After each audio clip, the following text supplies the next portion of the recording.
আমার নবীজি বলেন, আমি যখন জিনেদের সামনে কোরআন তেলাওয়াত করেছি, জিনেরা তখন এই কথা না বলে পানের ধারণা হলো আরো একটু শুনি তারপরে বাড়ি যাব, আরো একটু শুনি তারপরে বাড়ি যাব। এমনি করে করে 4টি কাফিরের জন্য ফজরে রক্ত হয়ে গেল। দাঁড়ানো থেকে বসার সময় কেউ পায় নাই। এ কথা ধ্রুব সত্য। কোরআনের আকর্ষণ ভিন্ন। সুবহানাল্লাহ বলেন।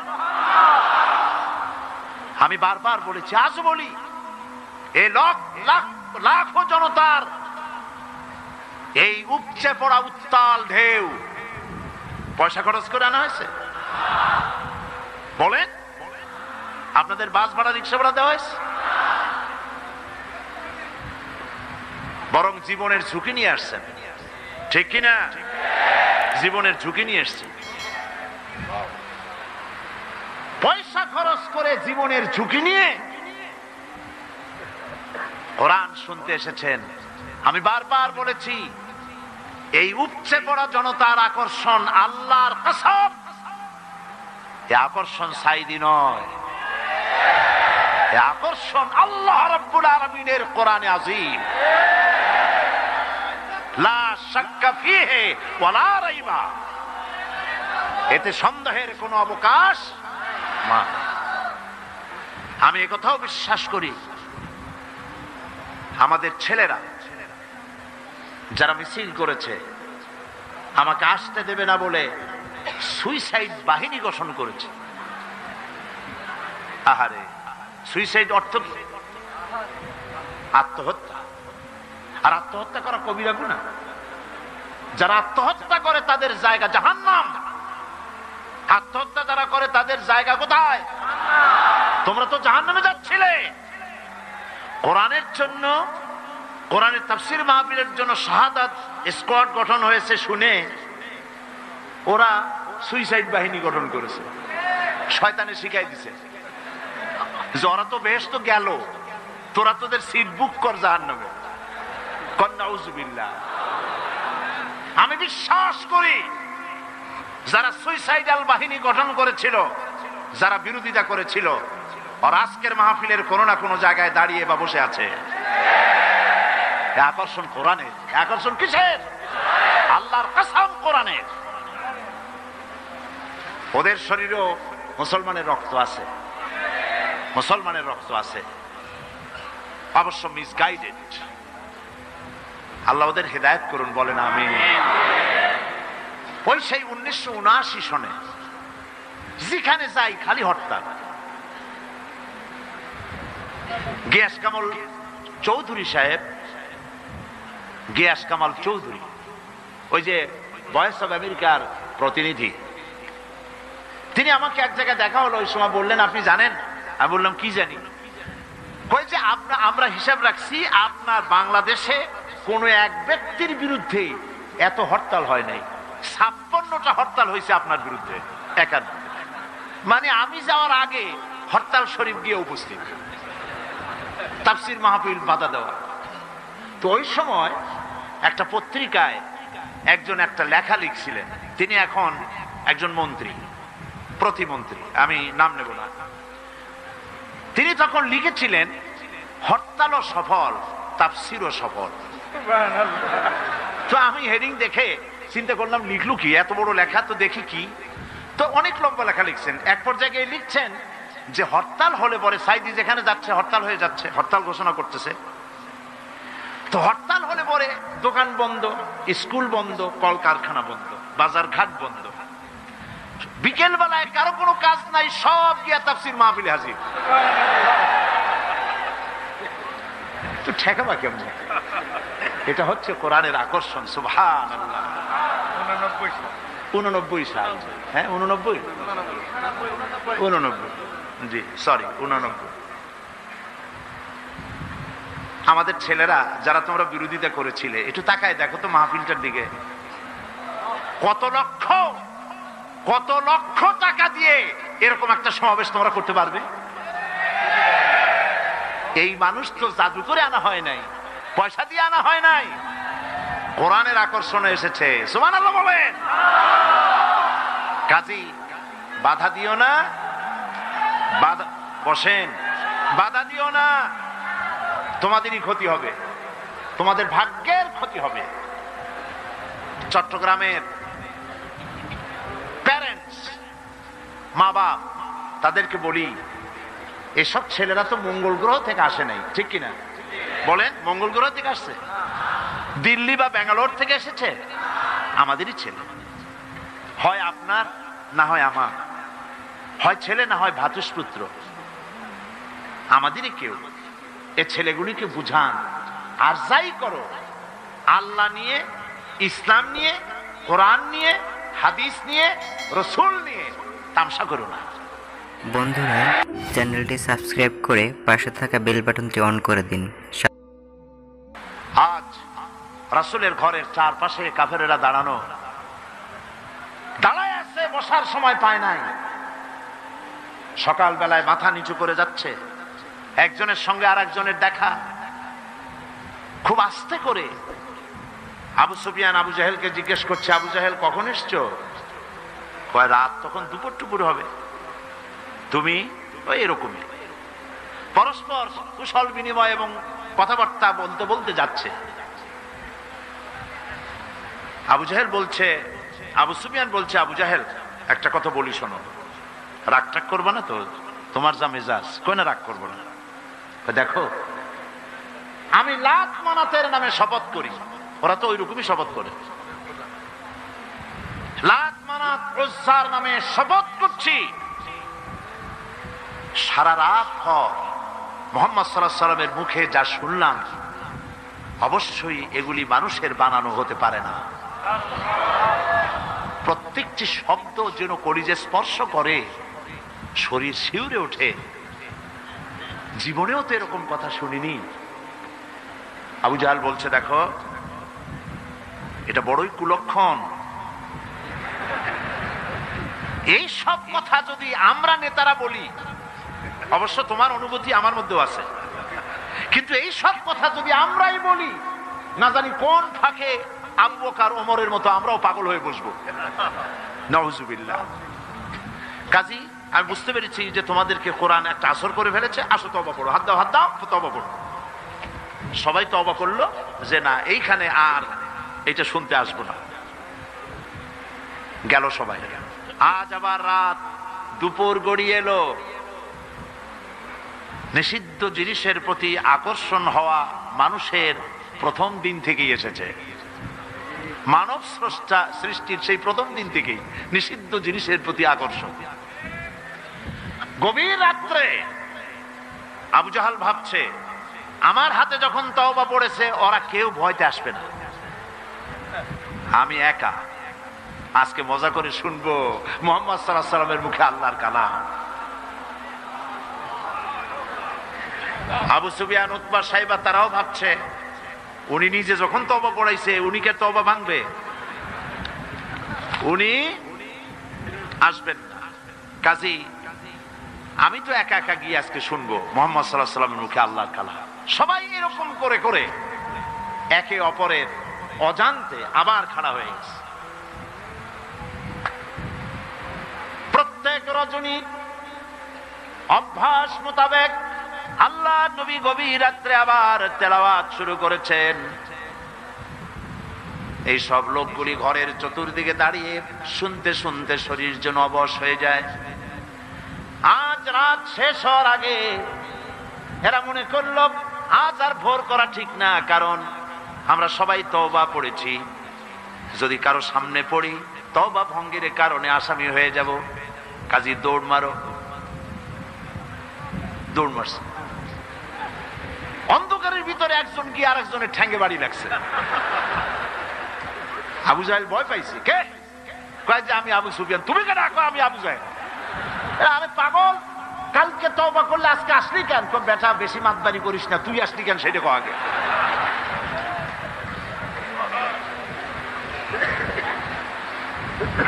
চারটা মিলে একত্রিত হয়ে তারা বলল, কোরআন শোনার জন্য যে ধরনের উন্মাদনা আমাদের মধ্যে সৃষ্টি হয়েছে, আমরা নিজেরাই না জানি কখন মুসলমান হয়ে যাব। কাজে তওবা করলে হবে না, আসো আইন করে বন্ধ করি। কাফেরেরা সিদ্ধান্ত নিল কি? আল্লাহ রাব্বুল আলামিন কোরআনে কারীমের ভিতরে কাফেরদের সেই সিদ্ধান্ত কোট করে দিলেন। কারণ আবু জাহেল তো থাকবে না, নাতিরা থাকবে। যুগে যুগে আবু জাহেলের নাতিরা কোরআনের মাহফিলে বাধা দেবে। কারা বাধা দেবে?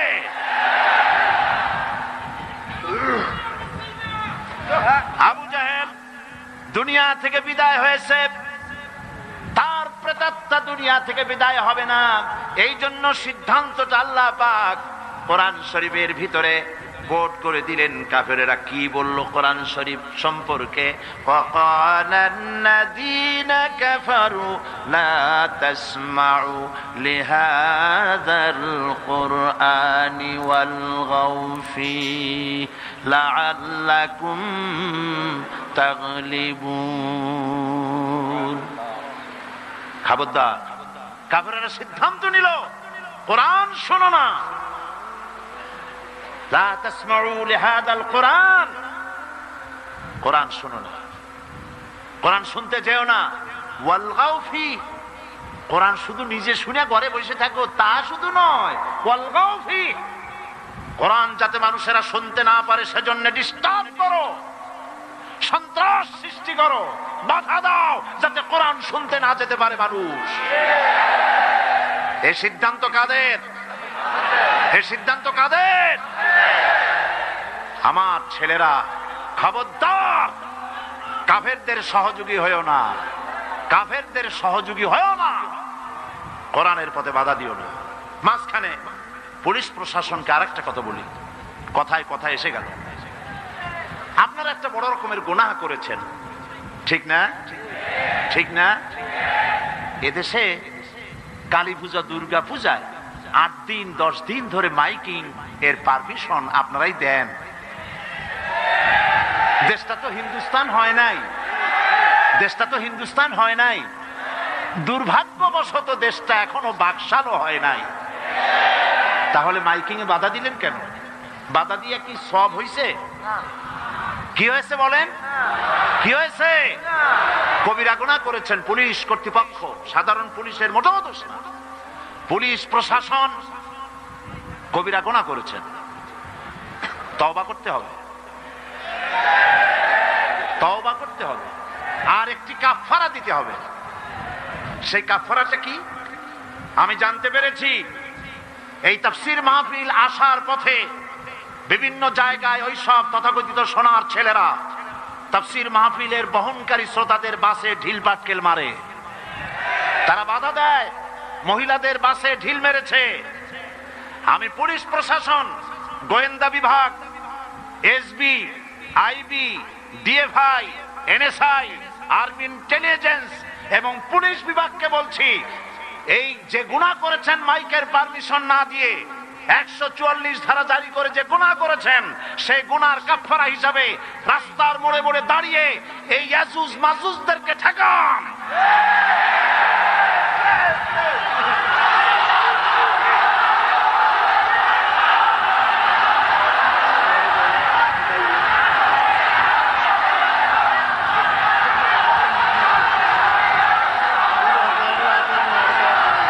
আল্লাহ পাক তৌফিক দিন, বলেন আমিন। আল্লাহ পাক তৌফিক দিন, জোরে বলেন আমিন। আসুন এবার বসেন। আপনারা এত জোরে তাকবীর দিলে তো মুশকিল হয়ে যাবে। দেবেন আপনারা তাকবীর, দেবেন না তো কি দেবেন? দিবেন, তবে একটু রয়েছে। কোরআন, সুবহানাল্লাহ সুবহানাল্লাহ। কোরআন নিয়ে যেন বাঁচতে পারি, কোরআন নিয়ে যেন মরতে পারি, কোরআন নিয়ে যেন কবরে যেতে পারি, কোরআনের নূর দিয়ে যেন আমাদের কবরগুলি আল্লাহ মুনাওয়ার করে দেন, কিয়ামতের দিন কোরআনের সুপারিশ জন্য আল্লাহ আমাদের নসিব করে দেন। আহা কি নিয়ামত, সুবহানাল্লাহ, বলি সুবহানাল্লাহ। এখন এই কোরআনে কারীমের তাফসীর ভূমিকা অনেক লম্বা করলে তাফসীর করা মুশকিল হয়ে যাবে। সেজন্য চলুন আমরা তাফসীরের দিকে এগোই। তাফসীর মানে ব্যাখ্যা, আলোচনা। এই আয়াতের বাকি সবটুকুই গুরুত্বপূর্ণ। বাকি কথাগুলি আমি আগামীকাল আপনাদের সামনে পেশ করব ইনশাআল্লাহ। আজকে দাঁড়ানো মানুষেরা সবাই বসে যান। যারা মাহফিলের মধ্যে দাঁড়ায়ছেন, মুনাজাতের জন্য বসুন, মেহেরবানি করে মুনাজাতে শরীক হন। আর কিছু কথা আছে সেগুলি আপনারা শুনুন। মুনাজাত আজকে দিন, বলেন আলহামদুলিল্লাহ। আজকে মুনাজাতের আগে 7 জন অমুসলিম ইসলাম কবুল করার জন্য মঞ্চে এসেছে।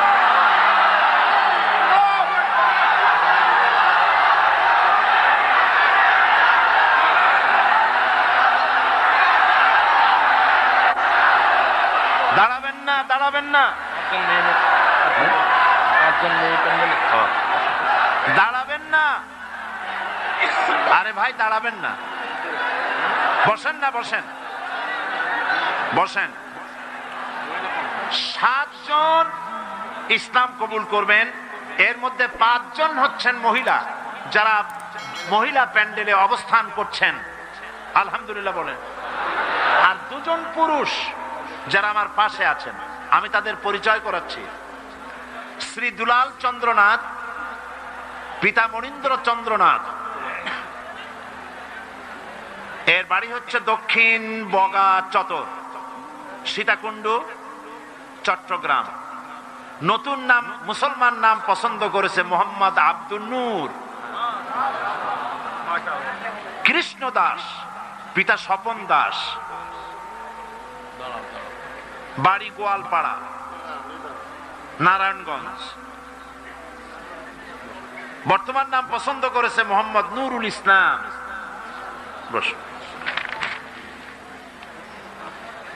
পূর্বের নাম পাখি, স্বামী মৃত উপেন্দ্র বাবু, হরিশাপুর টাউন, সন্দ্বীপ। নতুন নাম পছন্দ করেছে মোসাম্মদ পারুল বেগম। কল্যাণী বালা, স্বামী মৃত স্বপন সাহা, বাড়ি হরিশপুর টাউন, সন্দ্বীপ। মুসলমান নাম পছন্দ করেছে মোসাম্মদ হোসনে আরা বেগম। রানীবালা, পিতা মৃত স্বপন সাহা, হরিশপুর টাউন, সন্দ্বীপ। নতুন নাম পছন্দ করেছে মোসাম্মদ রুমা আক্তার। অঞ্জনা বালা, পিতা মৃত স্বপন সাহা, গ্রাম হরিশাপুর টাউন, সন্দ্বীপ। নতুন নাম পছন্দ করেছে মোসাম্মদ রেহানা আক্তার। সুমা বালা, পিতা মৃত স্বপন সাহা, হরিশপুর টাউন, সন্দ্বীপ, একই পরিবারের। নতুন নাম পছন্দ করেছে মোসাম্মদ রুকাইয়া বেগম। এই 7 জন এখন ইসলাম কবুল করছেন। যে 5 জন সম্মানিত মহিলা ইসলাম কবুল করার জন্য মহিলা প্যান্ডেলে অবস্থান করছেন, আপনারা আমার সাথে সাথে উচ্চারণ করুন। আর তোমরা 2 জন দাঁড়াও। ওমান শামশাহার থেকে ইঞ্জিনিয়ার হাসান আপনার জন্য, আপনার কাছে সালাম বলছি। আচ্ছা, আমি ওমান থেকে আসছি। কি নাম তোমার? এখন আমার নাম দুলাল। এখন নাম আব্দুল নূর। নাম আব্দুল নূর। হচ্ছে নাম দুলাল, হিন্দু নাম দুলাল। বর্তমান নাম পছন্দ করেছে আব্দুল নূর। ওমানে চাকরি করে, ওখান থেকে এসেছে ইসলাম কবুল করার জন্য। আলহামদুলিল্লাহ বলেন। শামশাকার ইঞ্জিনিয়ার হাসান, সবাইকে সালাম দিছি আপনার। আচ্ছা, ইঞ্জিনিয়ার হাসান। তো তোমরা পড়ো লা ইলাহা ইল্লাল্লাহু মুহাম্মাদুর রাসূলুল্লাহ। আল্লাহ ছাড়া কোনো ইলাহা নাই, মাবুদ নাই, উপাস্য নাই, মুহাম্মদ সাল্লাল্লাহু আলাইহি ওয়াসাল্লাম আল্লাহর প্রেরিত রাসূল। আশহাদু আল্লা ইলাহা ইল্লাল্লাহু ওয়াহদাহু লা শারীকা লাহু ওয়া আশহাদু আন্না মুহাম্মাদান আবদুহু ওয়া রাসূলুহু। আমি সাক্ষ্য দিচ্ছি আল্লাহ ছাড়া কোনো ইলাহ নাই, মাবুদ নাই, মাবুদ নাই, উপাস্য নাই, উপাস্য নাই, তিনি এক, তিনি এক, তিনি একক, তিনি একক, তার কোনো অংশীদার নাই। আমি আরো সাক্ষ্য দিচ্ছি, মুহাম্মদ সাল্লাল্লাহু আলাইহি ওয়াসাল্লাম আল্লাহর বান্দা এবং তার প্রেরিত রাসূল। সকলকে বলো আসসালামু আলাইকুম। সবাই সালামের জবাব দেন। আমাদের এই দুই ভাই আর ভেতরে আমাদের 5 বোন। এক মুহূর্তে আগে এরা ছিলেন মুশরিক,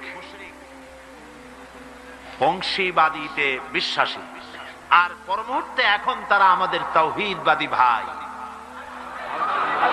এবং ওরা আমাদের বোন। আলহামদুলিল্লাহ, আমরা সবাই গুনাহগার।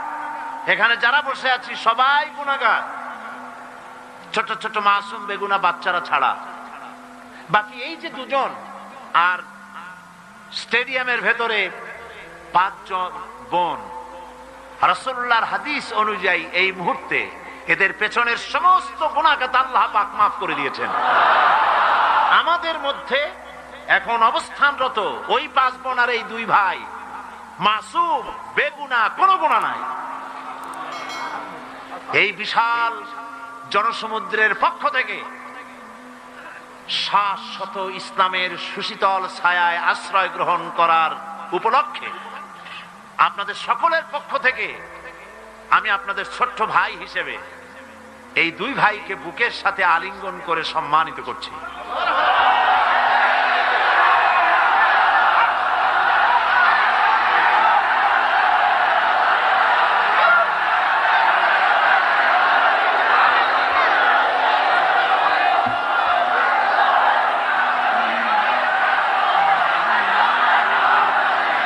প্রিয় বন্ধুগণ, আমরা সবাই বলি আলহামদুলিল্লাহ। আফসোস হয় যে 2টা দিন করতে পারলাম না। ওই 2টা দিন তাফসীর হলে কত না মুসলিম ইসলাম কবুল করতো। আহা, কি সর্বনাশ হলো! আহা, কত মানুষ হেদায়েত পেত। আহা, বন্ধুগণ, হযরত মাওলানা শামসুদ্দিন সাহেব, আমার দিল সাক্ষী দেয়। আমি তাকে বলবো আমার কথা আপনি না শোনেন। আমার দিল সাক্ষী দেয় তিনি আল্লাহর ওলি, বুজুর্গ বান্দা আল্লাহ পাকের সর্বজন শ্রদ্ধেয় ব্যক্তিত্ব। আল্লাহ তাকে হায়াতে তাইয়্যিবা, সেহাতে কুল্লিয়া দান করুন। আল্লাহ তার দৃষ্টি শক্তি তুমি নিয়েছো, মৃত্যুর সময় দৃষ্টি খুলে দিয়ে রাসূলুল্লাহকে দেখতে দেখতে মরার তৌফিক দিও। আর মরার সাথে সাথে কবরের সাথে জান্নাতের সুড়ঙ্গ পয়দা করে দিও। তিনি আমার সাথে টেলিফোনে কথা বলে বলেছেন, চট্টগ্রামে কিয়ামত চলতেছে, আল্লাহর বান্দাদের কাছে যেতে পারতেছি না, আল্লাহর বান্দারা কাছে এসে পয়সাও দিতে পারছে না, এত বড় মাহফিল চালাবো কিভাবে? তাহলে আফসোসে আমার প্রাণ কেঁদেছে। চট্টগ্রামবাসীরা, শুরুতে যে কথা বলেছি, একদম শুরুতে সেই কথাটা আরেকবার স্মরণ করাই। আল্লাহর কসম, তাফসীরুল কোরআন মাহফিল জামাত শিবিরের একক সম্পদ নয়, মুসলমানদের সম্পদ, গোটা মুসলিম উম্মতের সম্পদ। এই বরকতপূর্ণ মুবারক মাহফিল আমার মনে পড়ে জামিউল আজহার, কায়রো, মিশর। সেখানকার একজন ওস্তাদ, বিশ্ববিখ্যাত জামে আজহারের ওস্তাদ, প্যারেড ময়দানে বক্তৃতা করে বলেছিলেন, প্রায় 60 ঊর্ধ্ব বয়স তার, বিলো 70। তিনি বক্তৃতা করতে গিয়ে সেই ওস্তাদ, হাদিসের ওস্তাদ, বিশ্ববিখ্যাত বিশ্ববিদ্যালয়, তিনি বলেছিলেন, কোরআন শরীফের এত বড় তাফসীরের মাহফিল আমি জীবনে পৃথিবীর কোথাও দেখি নাই। আপনারা বিশ্বাস করুন, সমগ্র বিশ্বে কোরআনের এত বড় তাফসীরের মাহফিল সারা দুনিয়ায় নাই। এই মাহফিলে যারা বাধা দিল, আল্লাহ তুমি তাদেরকে হেদায়েত দান করো। তুমি তাদের সুমতি দান করো, সে যেই হোক হেদায়েত দান করো।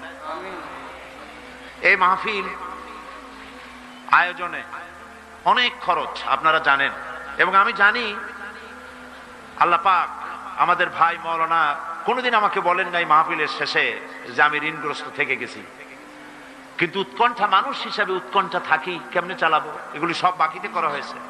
আমি আপনাদেরকে বলবো প্রতি বছরের ন্যায় এই মোবারক মাহফিলে উনি যদি দৃষ্টিশক্তি ভালো থাকতো আপনাদের বাড়ি বাড়ি যেতেন, ওনাকে কি কষ্ট দেবেন আপনারা? আপনাদের বাড়ি বাড়ি উনি যেতে পারবেন? আপনারা এসে ওনার হাতে তুলে দিবেন, দিবেন কি না? আর সবাই তো হাতে দেওয়া সম্ভব নয়। বড় লোকেরা, বিশাল বিশাল ধনী ব্যক্তিরা চট্টগ্রাম তাফসীরুল কোরআন মাহফিলের জন্য সাহায্য করুন। এ মাহফিল চলবে, এ মাহফিল চলবে ইনশাআল্লাহ।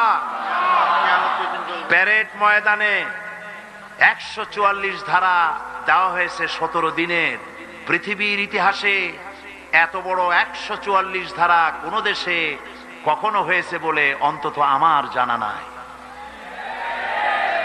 যারা কোরআনের মাহফিল 144 ধারা দিলেন অন্যায় ভাবে, আল্লাহ যদি তাদের জন্য জান্নাতের চতুর্দিকে 144 ধারা দিয়ে দেন, আল্লাহ মাফ করুন, আল্লাহ মাফ করুন, আল্লাহ মাফ করুন, বলেন আমিন। চট্টগ্রামের ধনী ব্যক্তিরা উদাত্ত মুক্ত হস্ত নিয়ে এগিয়ে আসুন। পুরা প্যান্ডেলের খরচ একজনে দিয়ে দিন, পুরা লাইটের খরচ একজনে দিয়ে দিন, মাইকের খরচ দিয়ে দিন, পোস্টারের খরচ দিয়ে দিন। আল্লাহ পাক আপনাদের কামাই রুজিতে বরকত দান করবেন। আর আপনারা যত লোক বসে আছেন, আজকে যারা এনেছেন মৌলানা, ওইগুলি ড্রামগুলি আছে তো, চতুর্দিকে ড্রাম আছে, চাদর আছে, যাওয়ার সময় দিয়ে যাবেন। এ তাফসীরের মাহফিলের সাথে আপনার কলিজার সম্পর্ক, সত্য কিনা বলেন? যাওয়ার সময় দিয়ে যাবেন, আর আগামীকাল পকেট ভর্তি করে টাকা নিয়ে আসবেন, বলেন ইনশাআল্লাহ। আল্লাহ তৌফিক দিবেন, বলেন আমিন। মাওলানা যেন চিন্তায় পেরেশানিতে কষ্ট না পান, সমাজ কল্যাণ পরিষদ যেন কষ্ট না পায়। আল্লাহ তুমি গায়েব থেকে মদত দান করো, বলি আমিন। আর চট্টগ্রাম তাফসীরুল কোরআন মাহফিল হচ্ছে ইসলামী বই মেলার শ্রেষ্ঠ বই মেলা। এত বড় ইসলামী বই মেলা বাংলাদেশের কোথাও হয় না। বামপন্থীরা খালি খালি খেপছে, কলজে আগুন লেগে গেছে। এত মানুষ হেদায়েত হয়, শয়তান চিন্তা করে তাহলে বাইসে থেকে লাভ কি? আল্লাহ হেদায়েত করুক, বলেন আমিন। যাওয়ার সময় বইগুলি দোকান ঘুরে ঘুরে যাবেন। অসংখ্য বই এসেছে, তাফসীর এসেছে। এই মাহফিলের জন্য টাকা খরচ করে লোকেরা বই চেপেছে, বহু বই। বই আপনাকে কখনো ঠকাবে না, ইসলামী বই। তাফসীর নিবেন, ফি জিলালিল কোরআন এসেছে, তাফহিমুল কোরআন এসেছে, বিশ্ব বিখ্যাত তাফসীর তাফহিমুল কোরআন ফি জিলালিল কোরআন বাংলা হয়ে গেছে। বলেন আলহামদুলিল্লাহ, বলেন আলহামদুলিল্লাহ। প্রাণ ভরে কিনবেন আপনারা, আল্লাহ তৌফিক দিন, কোন আমিন। আর 2000 সনে আমার হজ করার কোনো নিয়ত ছিল না। হঠাৎ করিয়া হজের আগে, মাত্র কয়েকদিন আগে, বাদশাহ ফাহাদ তিনি বাংলাদেশে তাদের দূতাবাসের মাধ্যমে আমাকে রাজকীয় মেহমান হিসেবে দাওয়াত দিলেন হজ করার জন্য। তো হজ করতে গিয়ে মিনায় সে দেশের সব থেকে বড় বড় ওলামাদের সাথে দেখা হওয়ার তৌফিক হলো। সুবহানাল্লাহ। আলেম কারে বলে? আমার দেশের মানুষেরা আলেমদের মর্যাদা বোঝে না। আহারে, আমার রাসূল বলেছেন আকাশের সমস্ত তারকা পুঞ্জের ভেতরে পূর্ণিমার চাঁদের যে মর্যাদা, আমার উম্মতের ভেতরে আমার আলেমদের সেই মর্যাদা। আমি ওইসব আলেমদের কপালে চুমা খাইছি। সুবহানাল্লাহ। তাদের হাত পায়ের যোগ্যতাও আমাদের নাই। কত বড় আলেম! সুবহানাল্লাহ। সৌদি আরবের সব থেকে বড় আলেম যিনি ইন্তেকাল করেছেন, বিন বাজ, নওয়ারাল্লাহু মারকাদাহু, ওয়াজআলাল জান্নাতা মাসওয়াহু। এত আলেম তার জানাজায় উপস্থিত হয়েছে। সৌদিরা বলেছেন আমাকে, হারামাইনুশ শরীফাইনে আলেম আর আলেম দিয়ে ভর্তি হয়েছে, লক্ষ লক্ষ আলেমেরা তার জানাজা পড়েছে, চোখের পানি দিয়ে তারে বিদায় করেছে। তিনিও নাবিনা ছিলেন, দৃষ্টিহীন ছিলেন। সুবহানাল্লাহ, কত বড় আলেম। আর ওনার পরে সৌদি আরবের সব থেকে শ্রেষ্ঠ আলেম হচ্ছেন শেখ মুহাম্মদ বিন সালেহ আল উসাইমিন। তার লেখা আয়াতুল কুরসির একটি তাফসীর আমাদের সকলকে উপহার দেওয়া হলো। বইটি পেয়ে আমি পড়লাম, দারুণ ভালো লাগলো। এবং আমি মনে করলাম যে শেখ মুহাম্মদ বিন সালেহ আল উসাইমিনের আয়াতুল কুরসির এই তাফসীর বাংলা ভাষী এর থেকে লাভবান হোক। এটাকে বাংলা করানো হলো, আমি এডিট করেছি, অনুবাদ করেছে আরেকজন। অনুবাদের সময় তো আমার হাতে নাই। এই আয়াত তাফসীর আয়াতুল কুরসি সমস্ত লাইব্রেরিতে আছে। যে আয়াতুল কুরসি তাফসীর আমি করতেছি, সব লাইব্রেরিতে এখানে পাবেন। আজ নিবেন, কাল নিবেন, পরশু নিবেন, সবাই নিবেন। আল্লাহ তৌফিক দান করুন, বলুন আমিন। আল্লাহ পাক সকলকে হাদিসের কিতাব, তাফসীরের কিতাব আল্লাহ কেনার তৌফিক দান করুন। রিয়াদুস সালিহিন হাদিসের উন্নত কিতাব, সুবহানাল্লাহ বলেন, বাংলায় প্রচার হয়েছে, বাংলা ভাষায় ছাপা হয়েছে, এখানে এসেছে, আপনারা নিবেন। আল্লাহ তৌফিক দান করুন। আমরা সবাই বলি আমিন। মুনাজাত হবে এবং মুনাজাতের পরে আজান হবে। এশার নামাজ বা জামাত আদায় করে যাবেন। এবং আগামীকাল একজনে তিন জন দাওয়াত দিয়ে নিয়ে আসবেন। একজনে কয়জন? তিন জন। বলেন একজনে কয়জন? 3 জন দাওয়াত দিয়ে নিয়ে আসবেন। কমপক্ষে একজনে, মাওলানা বলছেন কমপক্ষে, আমি কমাই ফেলছি যেহেতু জায়গা যাতা তো আজকে করে গেছে, সেজন্য আমি কম বলছিলাম। মাওলানার কথা আল্লাহ বরকত দিন, বলেন আমিন। মাঠ তো আমাদের হাতে না, আমরা তো এটা রাবারের মতো লম্বা করতে পারবো না, আল্লাহ যেন লম্বা করে দেয়। বল আমিন। একজনে কয়জন? 3 জন দাওয়াত দিয়ে নিয়ে আসবেন। আর আয়াতুল কুরসি পড়িয়া বাসে উঠবেন, গাড়িতে উঠবেন, যাতে ভূত প্রেত তার জেনে আসর করতে না পারে। মনে থাকবে, আল্লাহর উপরে ভরসা করে উঠবেন। আর গোয়েন্দা বিভাগ, পুলিশ প্রশাসনকে আবার বলি, আমরা জানতে পেরেছি রাস্তার মোড়ে মোড়ে বাধা দেওয়া হয়। আপনারা যে গুনাহ করেছেন বাধা দিয়ে, তাফসীরের মাহফিল 144 দিয়ে, এর কাফারা আদায়ের জন্য রাস্তার মোড়ে মোড়ে ওই সব ছেলেদেরকে আপনারা ঠেকান, যাতে কোরআন শুনতে কোনো মানুষের বাধার সৃষ্টি না হয়। হতে পারে সাহেব আমাদের থেকে বিদায় হয়ে গেছে, ওই সুন্দর চাঁদ মুখ আর তো আমরা দেখতে পাবো না। আল্লাহ তার কবরটাকে জান্নাতের টুকরা বানায়া দাও রব্বুল আলামিন। এই মাহফিল 5 দিন প্রতি বছর হয়। আল্লাহ তাআলা 2 দিন থেকে মাহরুম হয়ে গেলাম, যাদের কারণে আল্লাহ তাআলা তুমি তাদেরকে গজব দিও না, তুমি তাদেরকে শাস্তি দিও না মাবুদ। যারা এই কাজ করলো, বাধা দিল, আমরা সবাই মিলে তোমার কাছে মাপ চাই। তাদের সকলকে আল্লাহ তুমি দয়া করে কোরআনের সৈনিক বানায়া দাও রব্বুল আলামিন। গত জুমায় শাহী মসজিদে মুসলমানদের উপরে যারা হামলা করলো, কোন মুসলমান পুলিশ জুতা পায়ে দিয়া মসজিদে ঢুকতে পারে আমরা বিশ্বাস করি না। আল্লাহ তাআলা কারা ঢুকছে আমি জানি না, তারা কোন ধর্মের লোক। আল্লাহ এত বড় গুনার কাম যারা করলো, আল্লাহ তাদের হেদায়েত নসিব করে দাও রব্বুল আলামিন। মুসল্লিদের উপরে টিয়ার গ্যাস মারলো, গোলাগুলি করলো, বুলেট ছুড়লো। হায় আল্লাহ, তাদের মধ্যে বহু লোক আজ হসপিটালে আছে। আল্লাহ তুমি দয়া করে তাদেরকে শেফায়ে আজেলা দিয়ে দিও। একটা ছেলে তার চোখ বাঁচাবলে আল্লাহ বাঁচালে বাঁচবে না। জাকির নামক একটি ছেলে, পুলিশের রাবার বুলেট লেগে চোখটা তার যাবো যাবো করতেছে। আল্লাহ তোমার কোরআনের কারণে সে ব্যক্তি নামাজ পড়তে এসেছে, তার চোখটা আল্লাহ ওরা গুলি করে দিল। আল্লাহ তুমি দয়া করে, আমরা ভিক্ষা চাই, চোখ ফিরাইয়া দাও আল্লাহ। কোরআনের মাহফিলে ওর চোখ আমরা ভিক্ষা চাইতেছি, চোখটা দিয়ে দিও বাবু রব্বুল আলামিন। কোরআনের সপক্ষে কথা বলতে গিয়ে 40 জন লোককে পুলিশ প্রশাসন জেলের মধ্যে ঢুকাই দিছে। আল্লাহ পুলিশের সুমতি দাও, তোমার ওই 40 জন বান্দা যেন কালকে জেল থেকে বেরিয়ে এসে তাফসীর মাহফিলে শরীক হয়ে যেতে পারে। রব্বুল আলামিন সরকারকে সুমতি দাও, কোরআন নিয়ে, হাদিস নিয়ে, ইসলাম নিয়ে, আলেম নিয়ে যেন ষড়যন্ত্র না করে।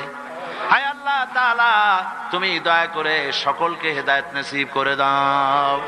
এই মাহফিলে বহু টাকা প্রয়োজন মাবুদ, কোথা থেকে আসবে জানি না। আল্লাহ পাক তোমার বান্দাদের দিলকে নরম করে খরচ উঠাইয়া দিও। মা বোনেরা প্রতি বছর কষ্ট করে করে আসেন আর মাহফিলের পাশে পর্দার আড়ালে বসে শোনেন।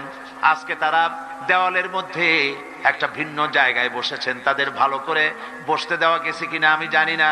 মাবুদ গো, দয়া করে মা বোনদেরকে, তারা যে আসেন আল্লাহ তাদের উপরে রহমত নাজিল করো। আল্লাহ তুমি তাদের এমন জীবন যাপনের তৌফিক দাও যাতে করে কিয়ামতে হযরত আয়েশা খাদিজার সঙ্গে হাসর নসিব হয়ে যায়। রব্বুল আলামিন আগামীকাল এবং পরশু যে মাহফিল হবে, এই মাহফিলগুলি তোমার কুদরতি নিজাম দিয়ে পরিচালিত করো। আর একটা দরখাস্ত করি, কোরআনের মাহফিলে বাধা দিয়ে সফল হতে না পেরে তারা পাগলের ন্যায় হয়ে আবল তাবল বকতেছে, পথে ঘাটে বাধা দিতেছে। আল্লাহ রাব্বুল আলামিন তোমার বান্দা বান্দিরা যারা মাহফিলে আসে তাদের জান মাল এর হেফাজতের দায়িত্ব আল্লাহ তুমি নিজ হাতে নিয়ে নিও। পথে ঘাটে আসা যাওয়ায় কোনো বান্দা বান্দি যেন আহত না হয়, নির্যাতিত না হয়। আল্লাহ যারা বাধা দিতে চেষ্টা করে ওদের কলজার মধ্যে জাহান্নামের ভয় ঢুকাইয়া দাও, ওদের কলজার ভিতরে মৃত্যুর ভয় ঢুকাইয়া দাও। আল্লাহ তুমি দয়া করে ওদেরকে হেদায়েত নসিব করে দাও। রব্বুল আলামিন তুমি দয়া করে এই মাহফিল কিয়ামত পর্যন্ত কবুল করে নাও। আরেকটা দোয়া করি, রব্বুল আলামিন আমি তোমার গোলাম, তোমার গোলামের মধ্যে, গোলামদের মধ্যে ছোট্ট গোলাম। আল্লাহ পাক আজ হোক কাল হোক আমাকে তুমি তোমার দরবারে নিয়ে নিবে, আমাকে বিদায় তো হতেই হবে। আল্লাহ পাক এই মাহফিল যেন শেষ না হয়, এই মাহফিল রব্বুল আলামিন কিয়ামত পর্যন্ত যেন চলে। এই মাহফিল এই এলাকাবাসীর জন্য রহমত বরকতের জরিয়া বানায় দিও।